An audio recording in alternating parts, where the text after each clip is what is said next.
विहानने दीप्ती, अर्पिता आणि नील सोबत एक टीम तयार करून एका सिक्रेट कॉन्फरन्समध्ये दोन्ही व्हिडिओज पुन्हा दाखवले. विहान पुढे म्हणाला, भास्कर एक अग्रगण्य न्यूरोसायंटिस्ट, त्याच्या मृत्यूभोवती संशय आहे.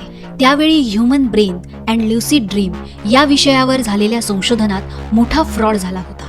आता जवळपास 168 वर्षांनी या प्रोजेक्टच्या एन्क्रिप्टेड फाईल्स पुन्हा का दिसतायत हे शोधणं अत्यावश्यक आहे.